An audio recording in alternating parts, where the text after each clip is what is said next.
Ya, kepada panitia bisa di-share dulu nggak apa-apa, nanti setelah itu acaranya dibuka.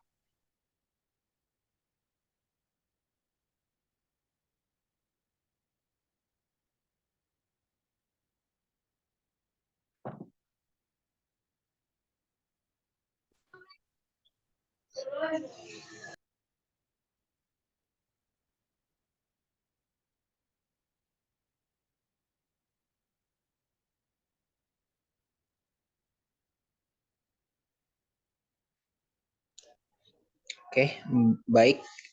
Acaranya kita mulai ya, Pak Pak Cahyo. Siap, ya. Mas Dito, monggo. Okay. Bismillahirrahmanirrahim. Assalamualaikum warahmatullahi wabarakatuh. Selamat sore. Waalaikumsalam. Salam sejahtera untuk kita semua. Pertama-tama marilah kita ucapkan puji dan syukur kepada Allah yang Maha Kuasa, Tuhan yang Maha Esa, bagi yang beragama lain. Karena atas limpahan berkah dan rahmatnya lah kita masih diberikan kekuatan untuk berkumpul di sore hari ini secara daring untuk menyimak sebuah penyampaian materi dari Bapak Dr. Cahyo Sasmito, SHMSI. Beliau merupakan Kepala Program Studi Magister Administrasi Publik Sekolah Pascasarjana Universitas Tribhuwana Tunggadewi Malang. Salam dan salam selalu kita aturkan pada junjungan kita Nabi Muhammad SAW bagi yang beragama Islam. Kemudian adapun susunan acara hari ini, yang pertama adalah pembukaan, kemudian yang kedua adalah penyampaian materi oleh Bapak Cahyo Sasmito, kemudian sesi ketiga adalah tanya jawab, kemudian keempat adalah sesi penutup. Baiklah, untuk acara selanjutnya adalah penyampaian materi dari Bapak Dr. Cahyo Sasmito, SHMSI, karena tadi acaranya sudah kami buka. Kepada Pak Cahyo, untuk waktu dan tempat kami persilahkan. Baik, terima kasih Mas Dito ya atas waktu dan kesempatannya. Selamat sore. Assalamualaikum warahmatullahi wabarakatuh. Salam sejahtera untuk kita semua. Mungkin suara saya bisa terdengar jelas mungkin? Bisa. Oh, ya. Bisa, Pak. Oke, terima kasih ya. Jadi pada sore hari ini, alhamdulillah, alhamdulillah, alhamdulillah. Jadi puja dan puji syukur kita aturkan ke hadirat Allah SWT, Tuhan Yang Maha Esa. Karena pada kesempatan hari ini kita bisa bertatap muka ya, walaupun melalui media elektronik, melalui Zoom ya. Tapi tidak mengurangi substansi dari pertemuan kita kaitannya dengan Bapak berusaha menyampaikan tema ya kemarin kaitannya dengan implementasi. Sebagaimana di pasca Bapak mengampu mata kuliah implementasi kebijakan publik. Jadi kalau kita kaitkan dengan teori, memang saya yakin ya Anda semua sudah sangat paham tentang teori implementasi kebijakan. Ya. Jadi bahwa kaitan dengan kebijakan ini pemerintah melakukan suatu tindakan atau tidak, ini menurut Erdaya itu adalah merupakan wujud dari kebijakan atau implementasi kebijakan itu sendiri. Jadi kalau implementasi, pelaksanaannya, jadi bagaimana kebijakan ini dilaksanakan. Nah, dari judul yang kemarin saya sampaikan ke Mas Dito ya, jadi implementasi kebijakan publik di era pemilu, ini saya lihat memang sekarang ini kan sudah berjalan ya proses atau tahapan dari pemilu, kalau nggak salah mulai bulan Juni tahun 2022. Nah, kembali ke beberapa konsep teori banyak yang dijelaskan oleh beberapa pakar yang dimuat dalam beberapa literatur pula ya, seperti dari bukunya Sholihin Abdul Wahab, kemudian bukunya Joko Widodo, kemudian bukunya Irfan Islami dan sebagainya. Jadi banyak buku-buku yang mereka menuliskan tentang berbagai macam model dalam implementasi kebijakan publik. Ya, jadi kita tahu salah satunya, misalkan Bapak sampaikan di sore hari ini, itu yang disampaikan oleh Josh Edward ya, 3 ya. Jadi itu ada 4 hal kaitan dengan model implementasi kebijakan publik, yakni mulai dari yang pertama itu adalah komunikasi, kemudian yang kedua adalah sumber daya, Dan yang ketiga disposisi, dan yang keempat adalah struktur birokrasi. Nah, ini pasti sudah paham semua. Nah, dari kesempatan yang berbahagia ini, yang sore hari ini, Bapak mengaitkan kondisi tersebut dengan judul ya. Jadi kalau kita lihat di slide yang disampaikan itu adalah Digital Governance Indonesia di era 5.0 ya. Jadi ini kita tahu banyak tantangan dalam implementasinya. Nah, kita tahu pula kaitannya dengan digital ini adalah memang harus ada sarana prasarana yang harus ditunjang secara memadai ya. Jadi baik itu untuk pribadi, kemudian untuk kantor dan sebagainya ya. Jadi itu kita bisa ketahui. Nah, di slide ini salah satu contohnya ya. Jadi kita bisa menggunakan komputer ataupun laptop, netbook dan sebagainya, itu juga menjadi salah satu perangkat yang bisa kita gunakan untuk mengakses kaitan dengan digital ini. Next, mungkin dari ya ini kurikulum kita ya, saya tadi disampaikan oleh Mas Dito ya, jadi bahwa saya dari Unitri, dari Pasca Sarjana, KPS di MAP ya cukup lama lah ya, jadi mulai tahun 2011, kemudian dilanjutkan 2013 sampai dengan sekarang, alhamdulillah. Nah, ini beberapa pendidikan yang sudah saya lalui. S1 lulus 1993 dari Universitas Merdeka Malang, kemudian di S2 tahun 2004 ya. Ini lulusnya dari Universitas Merdeka Malang pula. Yang berikutnya 2009 saya lulus dari S3 di UB ya, Dokter Ilmu Administrasi. Jadi ini sekilas tentang pendidikan. Kemudian yang lain Bapak lulus sertifikasi tahun 2015. Kemudian ada beberapa karya ya, hak kekayaan intelektual ada 5 yang saya miliki. Kemudian saya juga menjadi asesor PKD dari Dikti mulai tahun 2019 sampai sekarang. Kemudian ada beberapa buku yang sudah saya terbitkan, sudah 6. Ini yang ke-7 masih proses ya. Buku referensi tentang implementasi kebijakan publik untuk universitas, itu yang sudah saya serahkan ke penerbit, namun belum dicetak ya, belum dipublish. Next.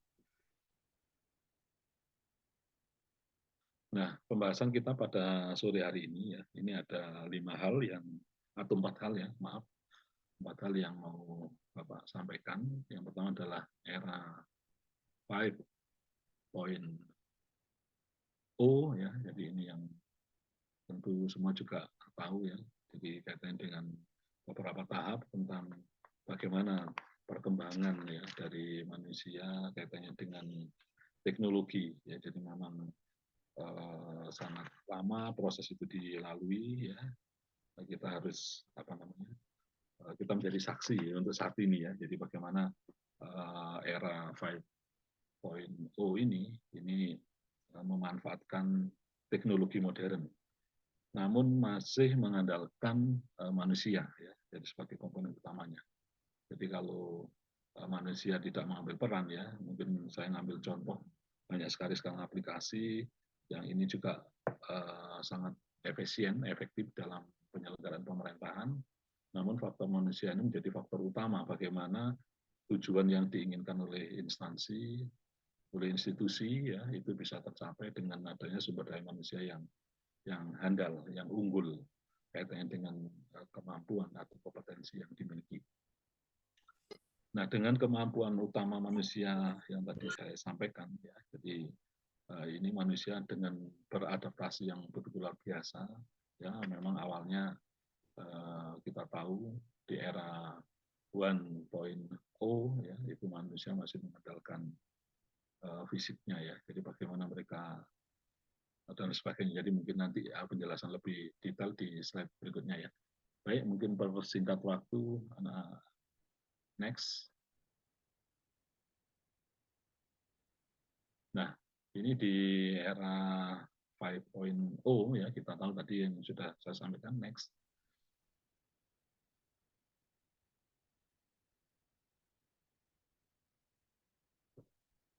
Ya, oke. Nah, ini beberapa tahapan tersebut ya. Jadi kalau di era 1.0 ini manusia masih berada di era berburu dan mengenal tulisan. Jadi waktu itu masih sangat primitif, mungkin masih sangat primitif lah di era 1.0 ini. Kemudian yang kedua di era 2.0 atau 2.0 manusia sudah mengenal bercocok tanam. Jadi waktu itu kita kenal nomaden ya, pindah-pindah untuk pindah ke lahan berikutnya dari hutan satu ke hutan yang lain, tempat yang satu, tempat yang lain dan sebagainya untuk bercocok tanam. Kemudian di era 3.0 manusia sudah mulai menggunakan mesin untuk membantu aktivitas sehari-hari ya, bisa menggunakan kerbau, menggunakan sapi dan sebagainya untuk membaca ke tanah. Jadi sudah memakai sarana yang tenaga hewan yang dipakai. Nah, kemudian di 4.0 manusia sudah mengenal komputer hingga internet ya. Kita tahu mungkin beda ukuran ya. Kalau sekarang mungkin ada yang Anda kasih tahu, oh dulu pakai disket lebarnya sekian, misalkan 10 cm kali 5 cm misalnya gitu, atau mungkin kali 7. Kemudian masih pakai komputer yang besar dan sebagainya, pakai tabung.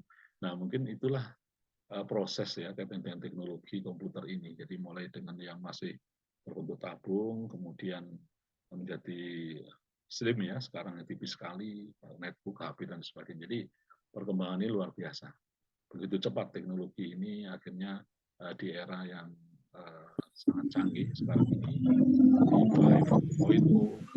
Jadi semua teknologi adalah bagian dari manusia itu sendiri ya. Jadi manusia yang membuat, manusia melakukan riset, kemudian dia mematenkan itu dan sebagainya, dan digunakan oleh semua orang di dunia ini, termasuk sekarang ini lebih mengarah ke ini ya, ada satu kebutuhan khusus atau ketergantungan. Jadi kalau kita bekerja, kemudian laptopnya tidak fungsi karena listriknya mati atau baterainya habis, nah kita sudah kelabakan ya. Ini mungkin dari bapak-bapak ini yang di instansi ini sering mengalaminya ya. Jadi misalkan, oh ini HP-nya ternyata baterainya lupa nggak dicas, habis baterainya, kemudian nggak bisa komunikasi dengan atasan atau rekan sejawat dan sebagainya. Itu juga mengganggu terkait dengan aktivitas pekerjaan kita.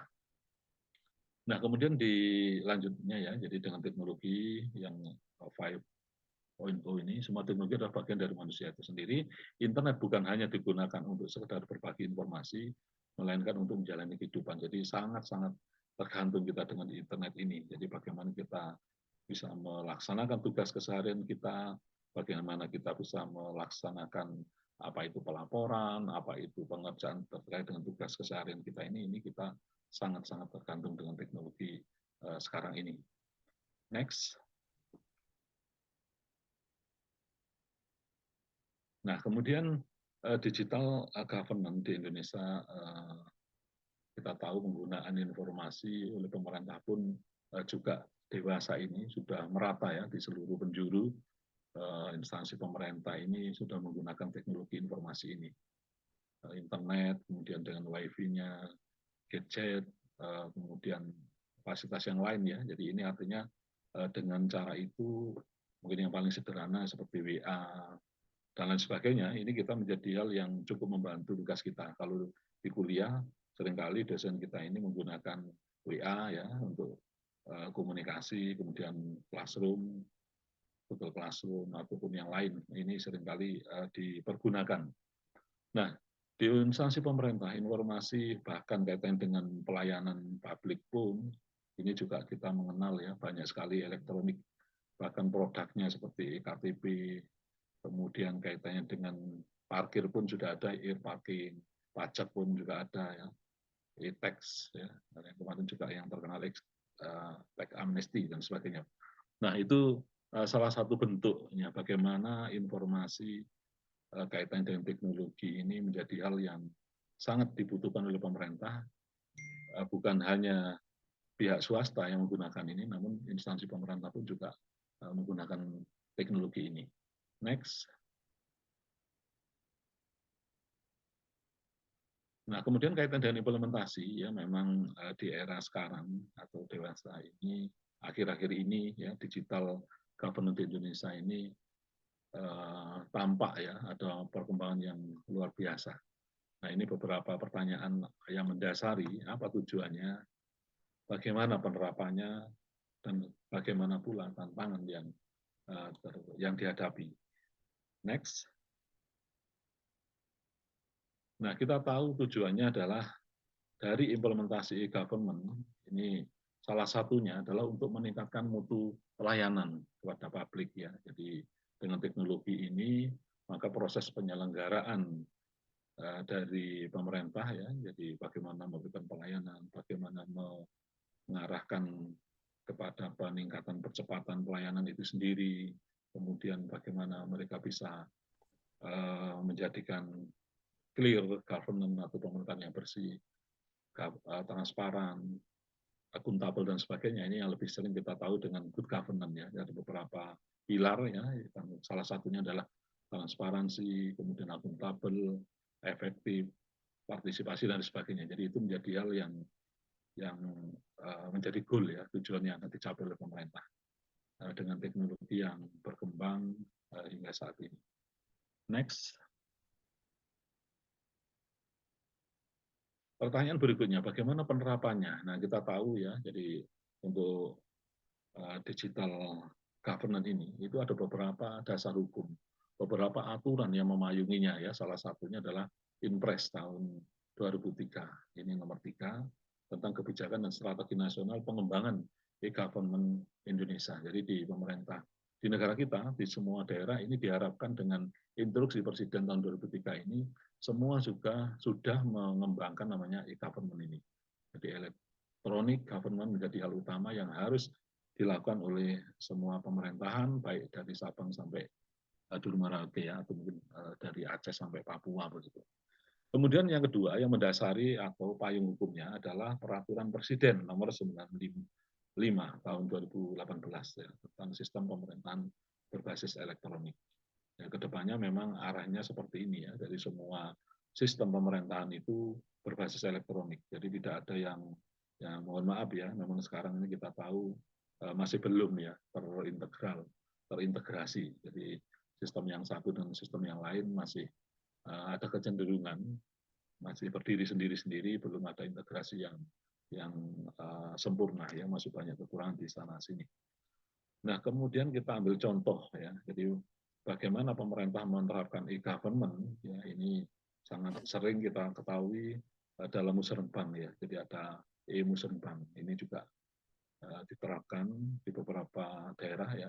Mohon maaf mungkin kalau sekarang yang sudah berhasil tampak ini yang di kota-kota besar ya, yang mereka dengan e-musrenbangnya ini sudah mengarahkan semua masyarakatnya, kemudian mereka sudah tahu tentang pentingnya elektronik musrenbang ini dan mereka sudah bisa memanfaatkan secara baik. Kemudian ada e-office, e-pangan, e-manef, monef ya, dan e-budgeting, sipek dan sebagainya. Jadi banyak aplikasi yang terkait dengan elektronik ini. Next.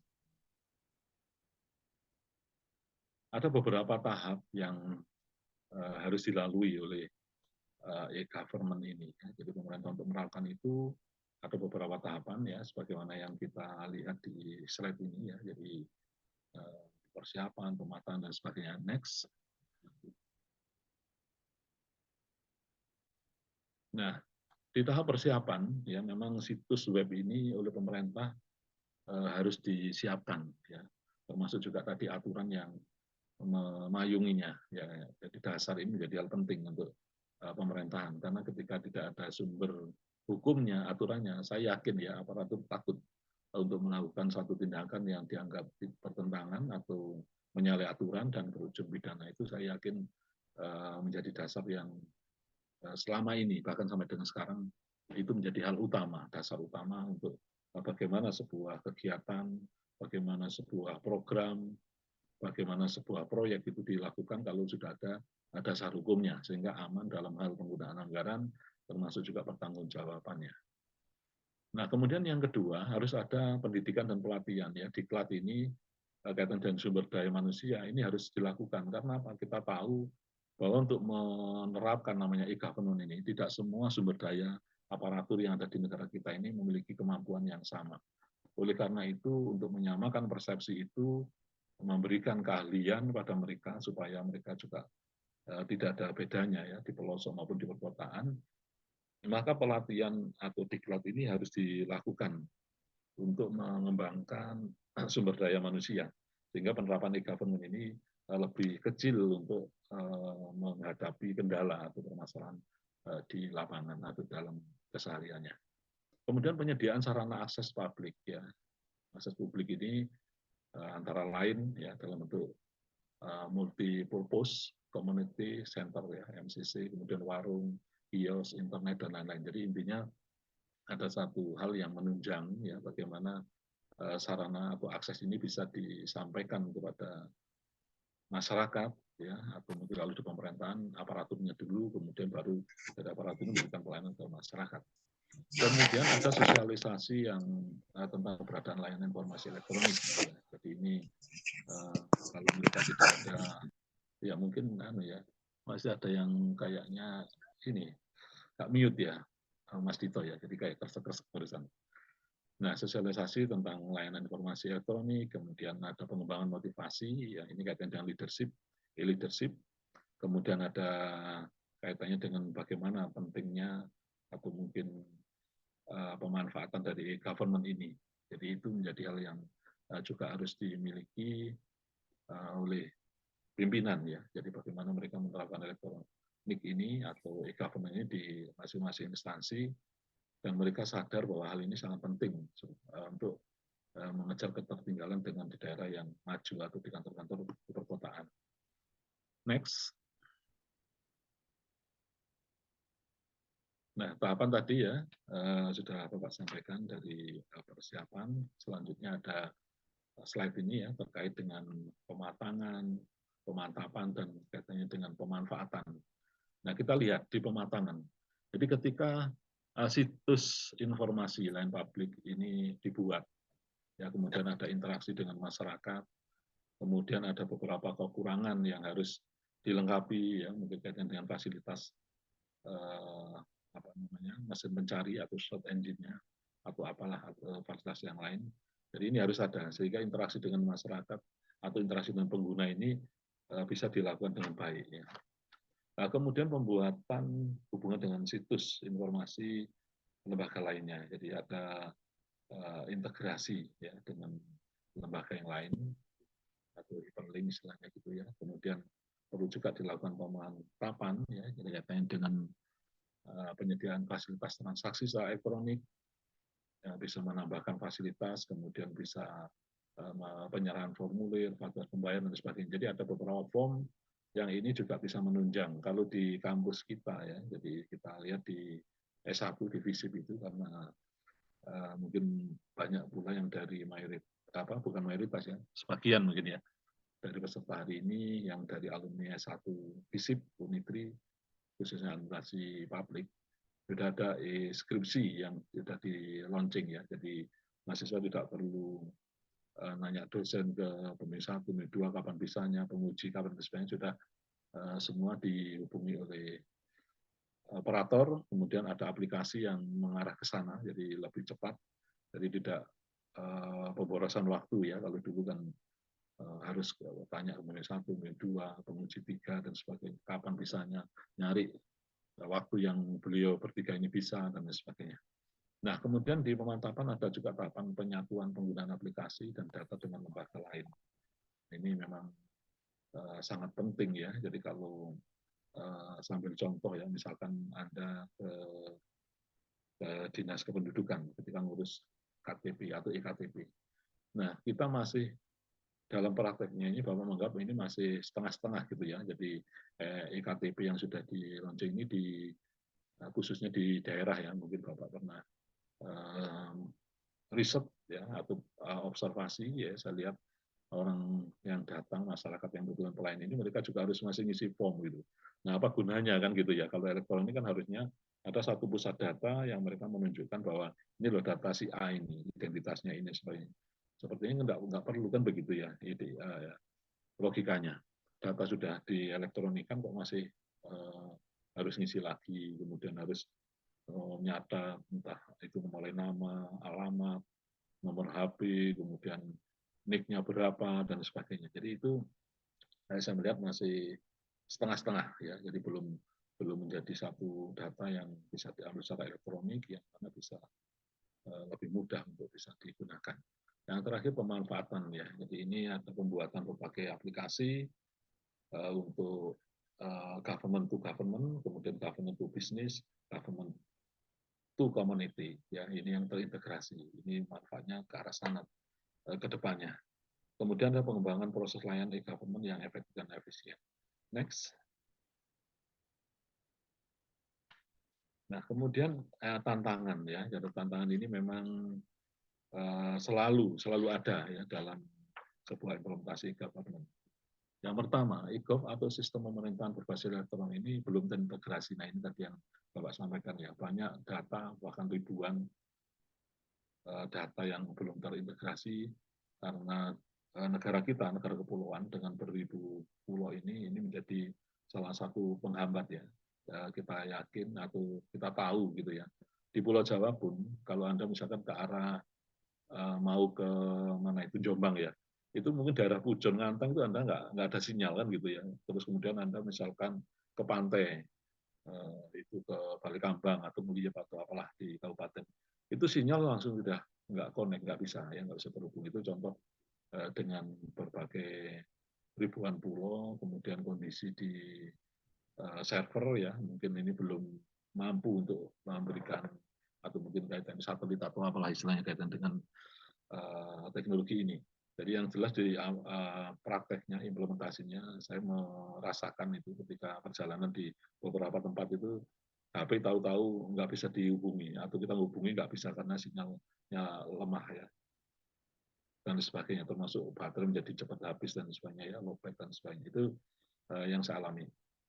Nah, kemudian banyak masyarakat yang belum aktif menggunakan layanan-layanan yang sudah disediakan.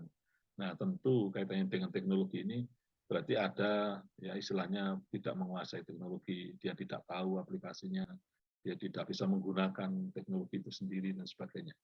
Yang ketiga, sumber daya manusia, terutama aparatur, ya, ASN, ini dinilai masih kurang memadai dalam mengoperasionalkan e-government. Ini contoh yang tadi saya sampaikan ya. Jadi ketika saya lihat di Spenduk, aparaturnya ini kenapa kok masih nyuruh-nyuruh ngisi form dan sebagainya, kan seharusnya kalau itu terintegrasi namanya misalkan mau perpanjangan ektp atau mungkin kaitan dengan yang lain ya, mungkin perpindahan domisili dan sebagainya, kan tinggal mudah sebenarnya ya. Jadi data dengan edit aja ngerubah alamat baru mana, misalkan pakai surat keterangan dari kepala desa menunjukkan bahwa dia pindah domisili, pindah rumah, nah dengan mudah ngentri ya. Saya pikir seperti itu kalau aparaturnya sudah memiliki kemampuan yang bagus ya, kompetensi yang unggul atau profesional dalam bekerja. Next. Nah, oke ya, jadi itu sekilas terkait dengan perkembangan dari e-government ya, penggunaan elektronik ini sampai dengan sekarang. Nah, kalau kita kaitkan dengan pemilu ya, mungkin dari Anda juga sangat paham ya, jadi bagaimana KPU itu menjadi salah satu lembaga penyelenggara pemilu, kemudian ada beberapa pemilu yang diselenggarakan, mulai dari Pilpres, Pileg, ya, mulai dari DPR, RI, kemudian DPD, DPRD provinsi, DPD kabupaten kota. Nah itu kalau bentuk ini atau yang berikutnya ada juga pemilu kaitannya dengan kepala daerah, ya, bisa bupati, wali kota, atau gubernur, atau wakil dan wakil gubernur. Nah itu kalau sekilas ya terkait dengan apa yang Bapak sampaikan. Saya itu saja dulu ya, karena kita juga memperhatikan waktu. Saya kembalikan ke panitia. Terima kasih. Assalamualaikum warahmatullahi wabarakatuh. Waalaikumsalam warahmatullahi wabarakatuh. Terima kasih kami ucapkan kepada Bapak Dr. Cahyo Sasmito, SHMSI, yang telah menyampaikan materinya. Untuk selanjutnya yaitu dibuka sesi tanya jawab dan diskusi. Kami berikan kesempatan kepada 2-3 pertanyaan. Bagi yang ingin bertanya bisa menghidupkan kamera atau tidak, opsional saja. Jangan lupa menyebutkan nama. Terima kasih. Mungkin ada yang ingin bertanya, kami persilahkan.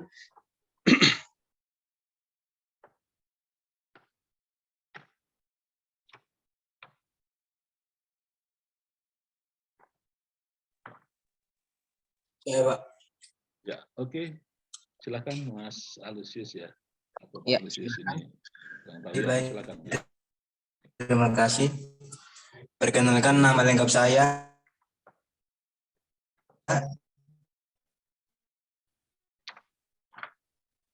Aloysius Solo dari instansi manajemen, Pak. Ya, oke, dari manajemen. Ya, Jadi silakan. pertanyaan saya, misalnya dalam suatu pemilihan ada apa solusi suap menyuap, solusinya gimana, Pak? Maaf, ada yang ini ya panitia. Mungkin Mas ini gimana? Kak? Suaranya kayak di apa ya Bapak? Apa namanya di komputer Bapak itu kayak ada getar-getar, jadi nggak begitu paham saya. Pertanyaannya gimana? Mas Dito bisa menginikan tadi apa yang di Tadi agak terputus-putus juga Pak Oh, Cahyo di sama tempat ya. ini. Mungkin Ya, saya pikir saudara di penanya bisa mungkin mengulanginya saja tidak apa-apa atau menulis di kolom sambil ditulis kolom chat kalau nggak membuat sulit. ya, soalnya Halo. ya nggak begitu jelas pas itu ya. Ya. Yang menjadi pertanyaan saya, Pak, Ya. misalnya dalam sebuah pemilihan ada saling suap menyuap antara calon tersebut, apakah solusinya, Pak? Misalnya kedapatan menyogok orang begitu, Pak, untuk mendapatkan suara. Ya. Oh siap Pak, sudah bisa kami tangkap. Misalnya terjadi pelanggaran hukum, misalnya suap menyuap dalam suatu pemilihan umum, itu solusinya seperti apa Pak?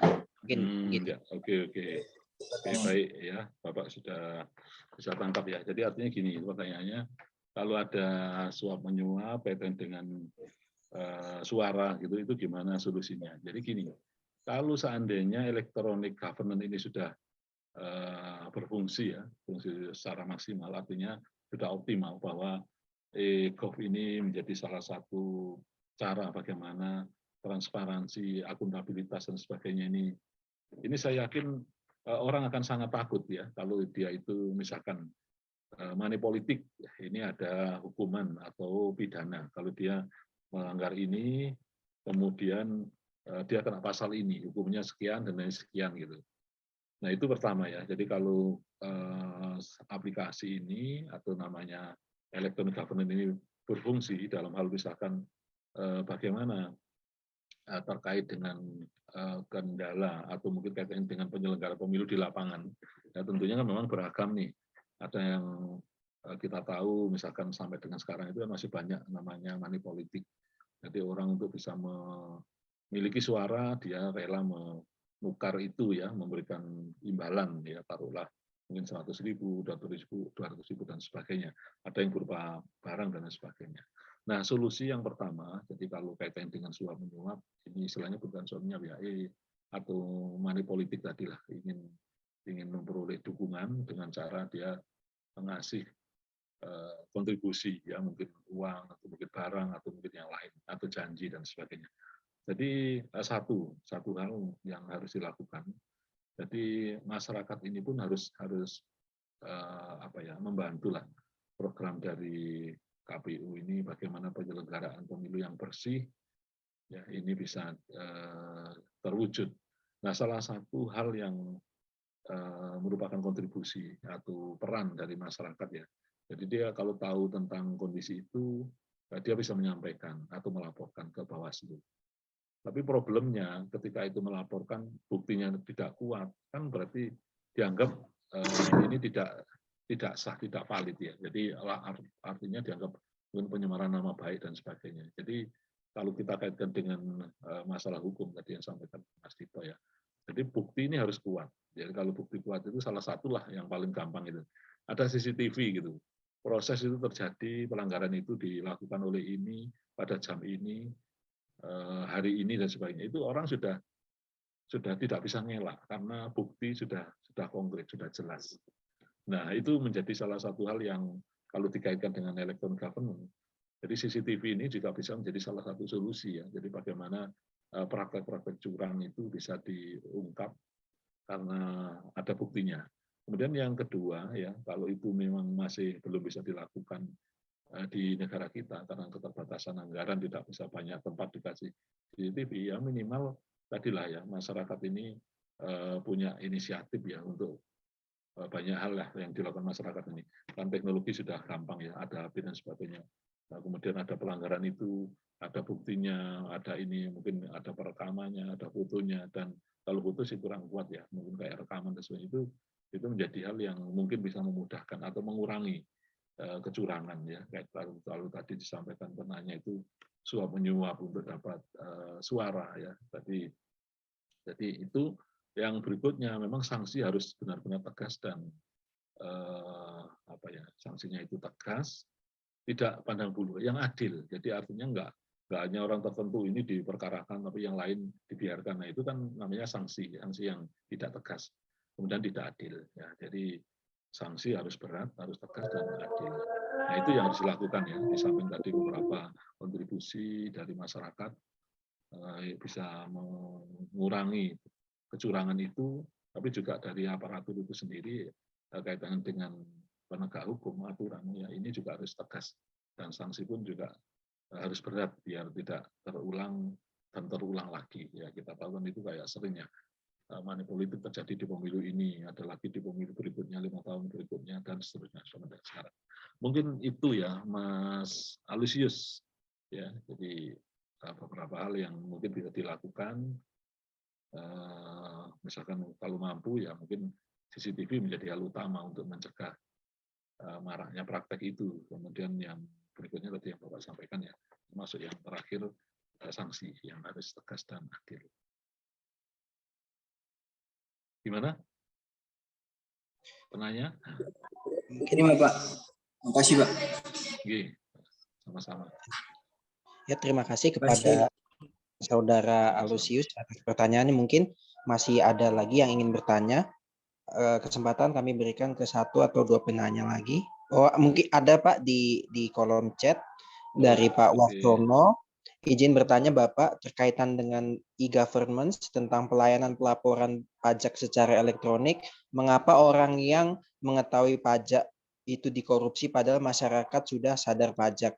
Kira-kira yang perlu diperbaiki manusianya atau sistemnya dulu? Terima kasih. Mungkin kalau dalam pelaporan pajak kan masih ada korupsi itu ya Pak ya. Kira-kira yang salah itu yang harus diperbaiki sistem atau ini sumber daya manusianya? Mungkin begitu Pak intinya ya. Oke. Terima kasih ya Mas Tito. Termasuk pertanyaannya coba saya lihat di sini biar nanti saya jawabnya bisa pas. Ini pengisi keadilan ya. Mana Mas Tito ya?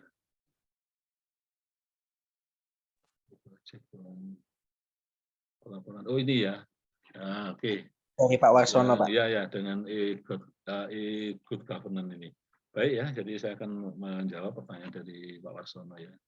Jadi kaitan dengan governance atau government ya, tentang pelayanan pajak ya. Kita tahu beberapa kasus terjadi ya, dulu terungkap ya Gayus itu ya, yang beberapa tahun yang lalu. Kemudian ada lagi kasus berikutnya dan sebagainya. Saya yakin kaitan dengan korupsi di pajak ini yang muncul ke permukaan ini baru sebagian kecil ya. Jadi ada indikasi banyak yang mereka ini belum terekspos, belum teradili ya, karena mungkin bukti belum kuat, belum ada pelaporan dan sebagainya. Nah pertanyaannya kira-kira perlu diperbaiki manusia atau sistemnya. Nah ini dua-duanya ya. Jadi kalau sistem ini kan terkait kalau itu dikaitkan dengan elektronik pajak, jadi ada satu input yang diterima oleh mesin ini ya, oleh sistem ini elektronik ini, siapa yang bayar, kemudian kapan, besarnya berapa, tanggungan pajaknya apa saja ya, nominalnya berapa dan sebagainya. Jadi itu tampak gitu ya. Jadi ada ketentuan misalnya BPH berapa 21, ada kaitan dengan pajak penghasilan dan sebagainya, itu semua aturan sudah ada. Nah, problemnya adalah ketika wajib pajak ini dia ingin memperoleh keringanan ya. Jadi artinya dia itu nggak mau bayar sesuai dengan ketentuan yang ada. Kemudian ada konspirasi, ada kerjasama ya dengan pegawai pajak itu sendiri. Mereka bisa mencari celah. Oh ini pelaporannya kita bikin begini, begini dan sebagainya. Nah karena dia tahu hal apa yang akhirnya bisa untuk menurunkan itu, kemudian untuk pelaporannya supaya tidak melanggar ketentuan dan sebagainya. Ini orang-orang pajak inilah yang sangat tahu tentang itu. Nah sehingga praktek tadi ya, jadi bagaimana kaitannya dengan wajib pajak ini bisa membayar aparatur pajak ini dengan kesepakatan tertentu, akhirnya dia memperoleh keringanan di pajaknya. Nah artinya apa? Di sini tampak ya korupsi pajak ini yang disilakan Pak Warsono korupsi ya. Jadi artinya pegawai pajak ini dia itu ngambil untung dengan cara transaksi ya, transaksional dengan wajib pajak. Jadi oke, saya bisa menurunkan pajak Anda sekian. Nah itu kalau nilainya besar, pengusaha-pengusaha besar itu wah fantastis luar biasa itu ya. Misalkan ya dia kena harusnya bayar pajak itu 6 miliar. Nah kemudian sama pegawai pajak ini dia bilang gini, oke bayarnya cukup 1,5 miliar saja.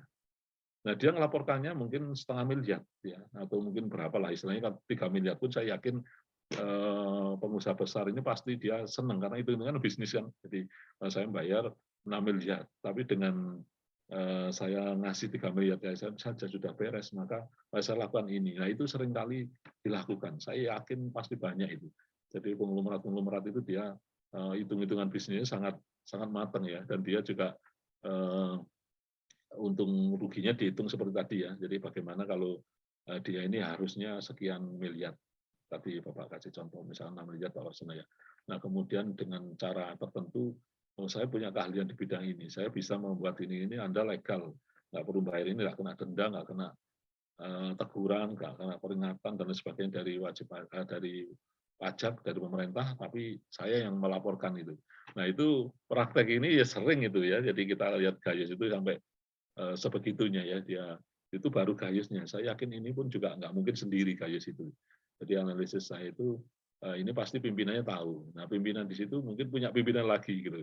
Dan seterusnya saya yakin ada semacam satu apa ya gurita di situ ya yang mereka itu bagi-bagi kue. Jadi istilah kalau di administrasi itu kan suatu yang kaitan dengan uang ini kan diibaratkan kue ya, dianalogkan dengan kue. Jadi bagi-bagi kue ini menjadi hal yang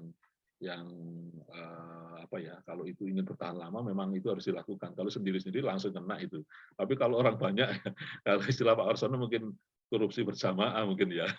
Jadi banyak orang yang artinya terlibat. Nah itu kaitannya dengan orangnya. Nah kalau sistem berarti gini, sistemnya ini harus tidak ada celah lah, istilahnya itu celah kalau menurut saya itu.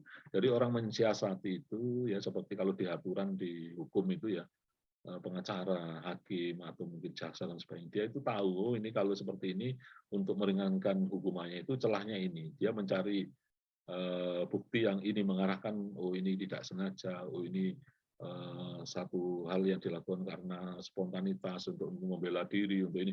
Itu banyak hal yang akhirnya bisa untuk menurunkan hukuman ya dari pasal yang ada itu. Jadi dengan mencari pasal lain yang ini bisa diambil celahnya untuk mensiasati itu. Jadi di samping sistem yang harus lebih disempurnakan supaya celah itu tidak ada, kedua manusianya ya. Jadi kalau manusia yang korupsi ini seperti hakikatnya kan mereka ini tidak takut Tuhan ya. Sebenarnya kan itu ya. Jadi kalau mereka ini bagaimana keimanannya ini bisa ditingkatkan, bagaimana dia itu kaitan dengan moralitas ya, dan kepeduliannya, respek ke masyarakat. Ini juga hal yang harus dimiliki oleh koruptor ini. Sehingga ketika penyadaran-penyadaran itu kalau menyentuh ke hatinya, kemudian dia sadar gitu ya, penyadaran itu dia akan menganggap wah ini saya melakukan satu tindakan yang salah, saya melakukan tindakan yang cukup malu kalau saya lakukan, merugikan banyak orang, saya apa namanya menjadikan rakyat ini mereka sengsara, saya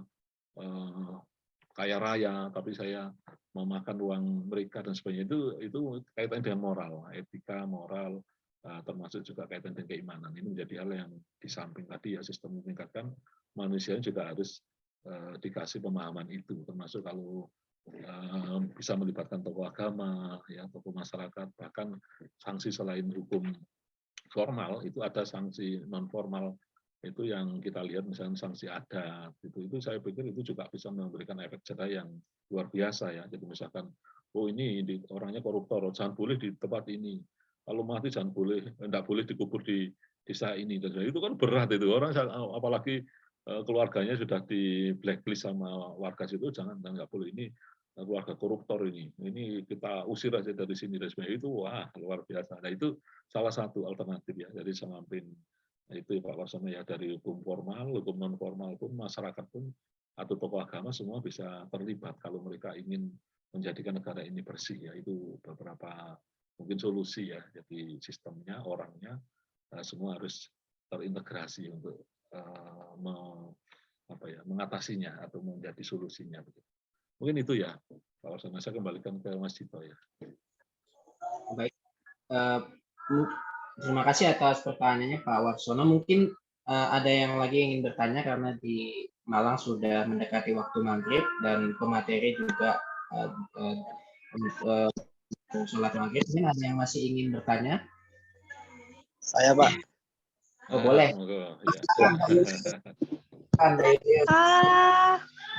Saya. Silakan Bapak Ibu disampaikan pertanyaannya, monggo. Saya dulu kah? Oh boleh. Ini ada dua, boleh lah. Ya, mungkin pertama siapa ini? Ya, Mas Julius dulu, baru Mbak Dela ya. Baik Pak. Oh ya. Ya gimana? Mas Julius ya, apa pertanyaannya? Gimana? Ya Pak, izin bertanya Pak. Selamat malam kita semua. Ya, jadi terkait dengan Bapak yang bawa materi itu tadi, saya ingin bertanya tentang sekarang kan di era digital ya Pak ya. Jadi 5,0 itu, 0,5 itu di era digital sekarang. Saya rasa dilihat di media atau medsos, itu banyak yang dampak negatif luar biasa Pak. Jadi kira-kira bagaimana caranya untuk mencegah suatu persoalan sehingga kita tidak terpuruk untuk masa-masa akan datang begitu Pak. Sekian Pak. Oke. Ya mungkin nanti ya Mas Dito langsung saya jawab ya Mas Dito ya. Ya langsung Pak. Baik Mas Julius ya, pertanyaannya bagus ya. Jadi di media sekarang yang begitu canggihnya gitu ya, gimana menghadapi itu ya. Ini salah satu hal yang perlu kita pahami bersama ya, bahwa teknologi itu ada hal yang kadang ya oleh kita ini terlupakan. Bahwa apa yang kita share, apa yang kita tulis dan sebagainya, ini tidak mudah dihapus. Nah itu yang perlu dipahami ya. Jadi artinya gini, ketika seseorang melakukan satu upaya atau tindakan, entah itu sengaja atau tidak, yang jelas terekspos di media. Nah ini sulit sekali untuk menghapus itu, dan ini bisa menjadi fatal untuk dirinya ya. Jadi ini saya pesan untuk hadirin ya, untuk yang peserta hari ini. Hati-hati untuk mengekspos atau mengupload di media, karena itu bisa berujung fatal kaitannya dengan mungkin pidana atau mungkin yang lain. Karena apa? Misalkan nih, kita mengumbar emosi kita, menjelek-jelekan orang lain. Nah, kemudian itu rekamannya ada, buktinya ada. Maka ketika itu sempat diangkat ke permukaan ya, mungkin yang kita jelek-jelekan itu protes, maka itu bisa berlakulah hukum pidana dan sebagainya. Jadi artinya menjadi kita sengsara karena apa yang kita lakukan ini merugikan orang lain, mencemarakan nama baik, ya kemudian kita memfitnah karena nggak ada bukti, kemudian ya banyak hal lah. Itu yang pertama yang Bapak kasih tahu. Nah, kemudian yang kedua kaitannya dengan bagaimana mencegah itu, memang ya sebuah pemahaman atau kesadaran di masyarakat pengguna IT ini memang harus mereka itu paham ya. Jadi apa sih keuntungan dari aplikasi ini atau internet ini, kerugiannya apa, kemudian bagaimana kalau hal ini saya melakukan satu upaya, suatu tindakan, satu hal yang tidak sesuai dengan ketentuan ya, aturan yang berlaku. Nah, tentu dengan pemahaman itu saya yakin orang juga gegabah gitu ya. Jadi misalkan nih Mas Julius sekarang masih mahasiswa misalkan. Nah, ini bisa jadi karena mahasiswa orang lain dia tidak mempermasalahkan itu, kan dianggap wah belum jadi orang penting, belum jadi orang penting gitu ya. Tapi bayangkan kalau Mas Julius sudah mau nyalonkan pileg ya, mungkin anggota DPR, DPRD misalnya, atau DPR RI, malah lebih berat lagi ya, menjadi sorotan orang lain. Ini pesaing atau kompetitor Anda, ini pasti akan mencari kelemahan gitu ya. Jadi ini Mas Julius ini kayak calon kuat, dia punya massa banyak ini. Bagaimana saya bisa menjatuhkan itu? Nah ini dicarilah itu di media itu, oh, ini pernah melakukan statement ini, dia pernah merekam ini, pakaiannya enggak senonoh gitu ya, atau mungkin apa gitu. Itu juga menjadi hal yang bahaya karena tadi itu ya. Jadi kalau orang biasa terus kemudian yang disampaikan nggak bisa dijadikan salah satu hal untuk menyerang atau menjatuhkan, itu barangkali masih belum tampak ya.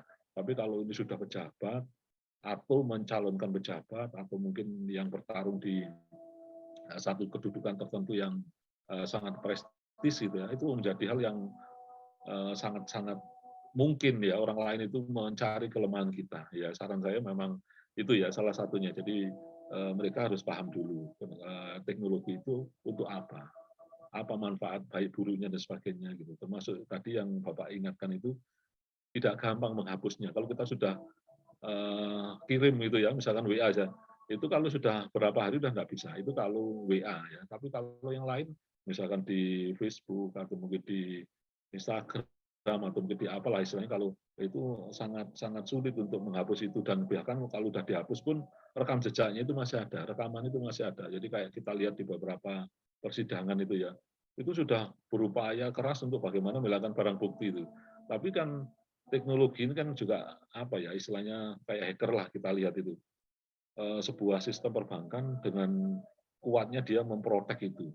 Tapi ada hacker yang bisa bobol itu dan sebagainya, termasuk di Google dan sebagainya.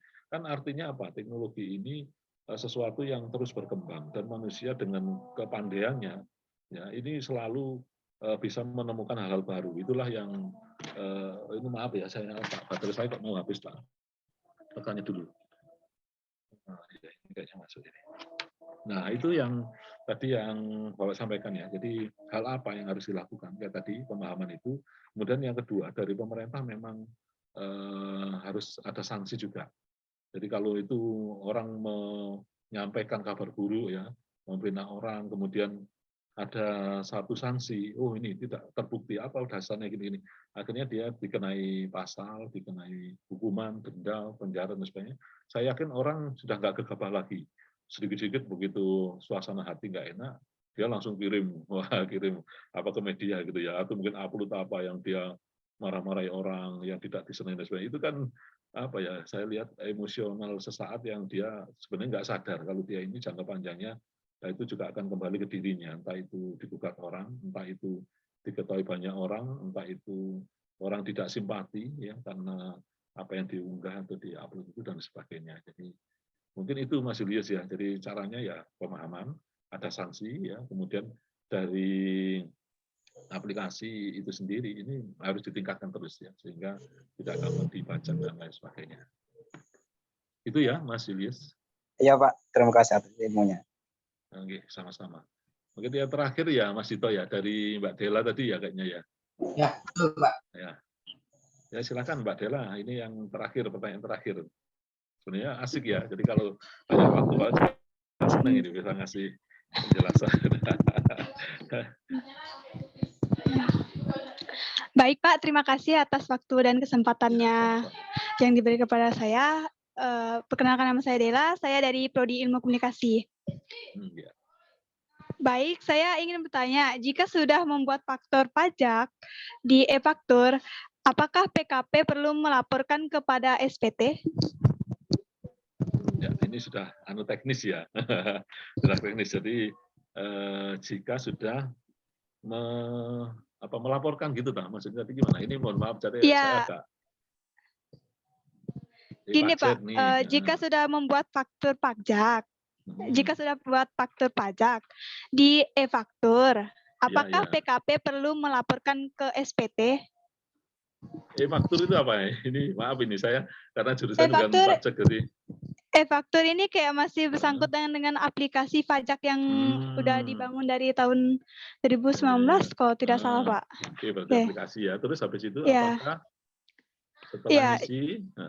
Ya, setelah kita buat akun faktur pajak di e-faktur, apakah PKP perlu melaporkan ke SPT lagi gitu, Pak? PKP itu apa? Maaf ya. Jadi gini, Bapak menjawabnya secara umum aja ya. Mohon maaf kalau secara detail saya bukan orang pajak, jadi saya pengetahuannya sedikit tentang itu. Nah, setahu Bapak itu gini, di perpajakan Baik, Pak. ini kita kan tiap tahun wajib melaporkan nih. Ya, jadi kalau kita itu misalkan punya penghasilan, maka penghasilan itu ada yang namanya kena pajak. Biaya yang kena pajak itu udah ada ketentuannya.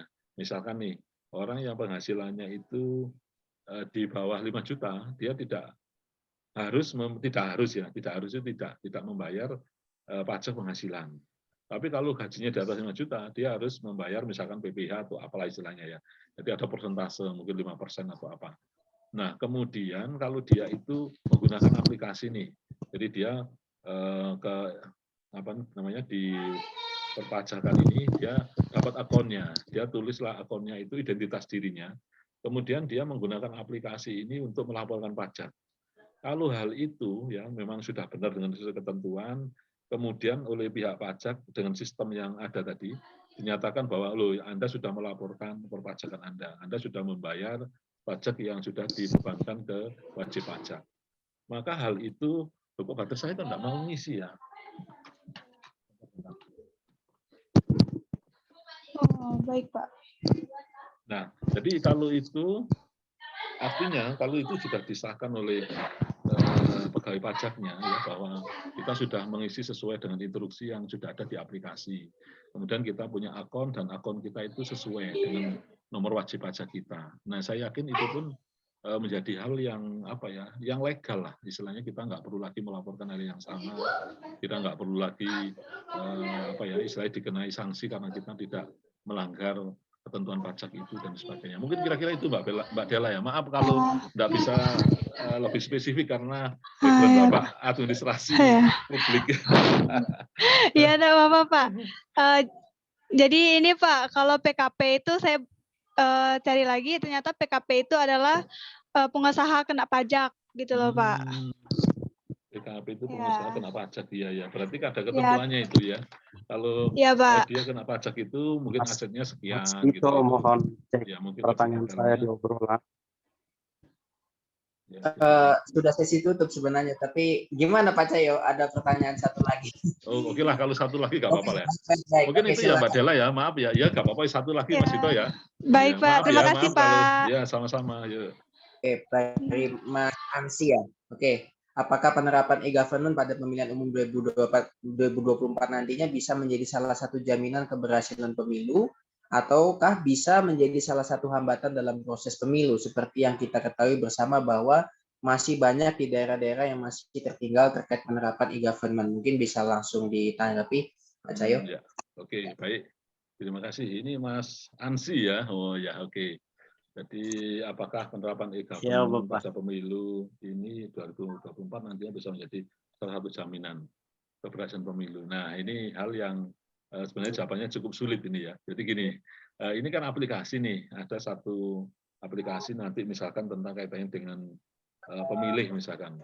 Jadi kalau aplikasi ini digunakan oleh orang yang dia memahami tentang penggunaannya, ya, ini bisa sesuai dengan yang diinginkan oleh dalam ini pembuat aplikasi ya, atau mungkin leading sektornya atau stakeholder-nya misalnya KPU, misalnya gitu. Itu nggak ada masalah, artinya sesuai, bisa menjadi hal yang lebih baik gitu. Tapi kalau jaminan, saya yakin semua sistem buatan manusia ini nggak bisa menjadi jaminan 100% gitu. Untuk itu hilang semua masalah atau problem nggak ada, itu nggak mungkin. Pasti ada di sana-sini, itu ada kelemahan, ada kelebihan. Tapi yang jelas, dengan e-government ini, pemerintah itu berusaha untuk mengurangi tingkat misalkan kalau itu dalam pemilu kecurangan, setidaknya itu bisa ditekan. Kalau itu kaitannya dengan misalkan pemilih ini kesulitan untuk menyampaikan suaranya. Nah, dengan elektronik ini nggak perlu datang langsung, dia tekan tombol ini, ada aplikasinya.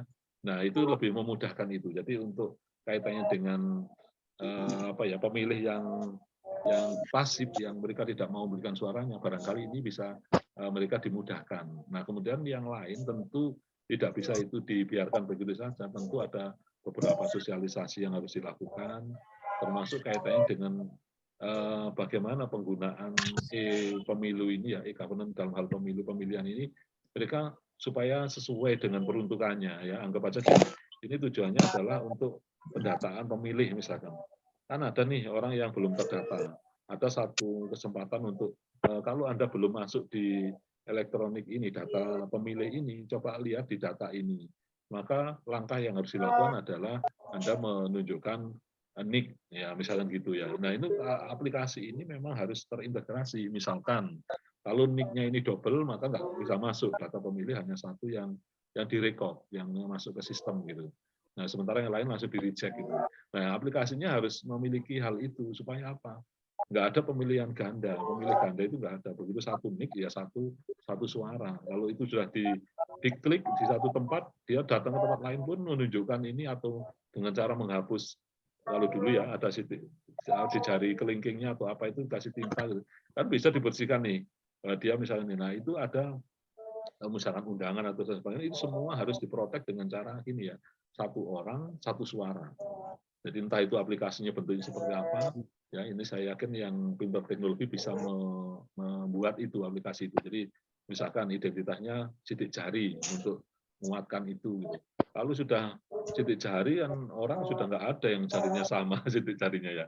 Mas Ansi dengan Mas Dito misalkan nggak mungkin sama, itu pasti leguannya berbeda itu tiap-tiap. Nah itu salah satu contoh. Jadi kalau untuk jaminan keberhasilan pemilu barangkali bisa lebih baik ya. Tapi kalau ini menekan tingkat kesalahan atau mungkin yang lain ya, yang kaitannya dengan sistem apalagi ngadat karena belum ada uji coba misalkan ya, di daerah tertentu sinyalnya lemah langsung ngeblank gitu, wah itu kan problem ya. Nah itu hal-hal yang kadang di lapangan ditemui itu. Terus alatnya sudah lengkap, pengamannya bagus, orangnya nggak ngerti, nombornya salah gitu, itu masalah lagi. Jadi artinya memang teknologi yang baru, yang canggih itu juga bisa tidak sesuai dengan tujuannya kalau tidak diimbangi dengan tadi ya, SDM-nya nggak mumpuni, dia nggak ngerti itu, asal tekan aja akhirnya nggak fungsi itu. Mintanya satu suara, dia menemukannya ternyata semua pilihan ke beberapa orang akhirnya nggak sah misalnya gitu. Itu kan bisa juga. Jadi ada satu pemahaman yang kaitan dengan sosialisasi ini harus dimiliki oleh semua masyarakat sehingga suara mereka ini nggak terbuang, nggak sia-sia gitu. Ya, itu mungkin Mas Ansi ya kaitannya dengan pertanyaannya ya. Ya, terima kasih banyak atas penanya-penanya ya. Artinya ada feedback yang bagus. Saya kembalikan ke Mas Dito. Monggo Mas Dito. Baik, terima kasih kepada Bapak Ibu yang sudah bertanya dalam sesi kali ini. Sebelum ditutup, saya akan membacakan 3 kesimpulan. Yang pertama, 75.0 karena baik pemerintah pusat maupun daerah akan terhubung dalam satu sistem. Kemudian kedua, era digital 5.0 akan membuat pemerintahan lebih transparan karena pemerintahan dapat dikontrol langsung oleh rakyat secara online melalui sistem yang terinformasi secara online 24 jam. Kemudian yang ketiga, transparansi dan kejujuran dan juga akuntabilitas adalah hal penting dalam pelaksanaan e-government bagi pemerintahan di negara kita di masa depan. Baik, terima kasih atas kehadiran Bapak Ibu dan penanya. Kami tutup acara ini dengan membaca puji syukur kepada Tuhan Yang Maha Kuasa. Jangan lupa untuk mengisi form kehadiran. Sampai jumpa di acara kami selanjutnya, baik acara daring maupun acara luring. Terima kasih atas kehadirannya Pak Franciscus, Mbak. Selamat beristirahat dan selamat melanjutkan aktivitas. Salam untuk keluarga di rumah. Terima kasih semuanya. Selamat malam semua. Mohon izin live semuanya ya. Makasih banyak. Ya Bapak. Waalaikumsalam warahmatullahi wabarakatuh.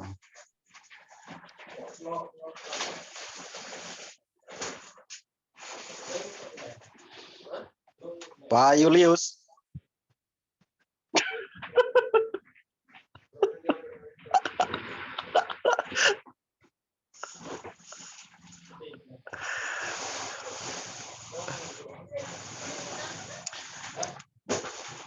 Pak Julius Ndarawala. Halo.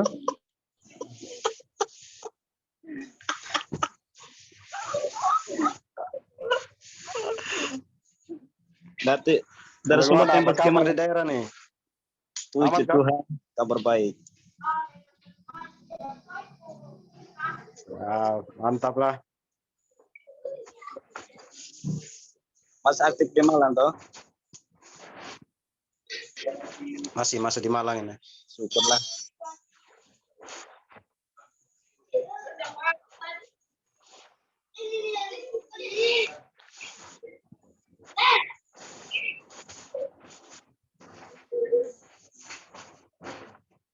Yuk, sampai jumpa semuanya. Oke, sampai jumpa nanti.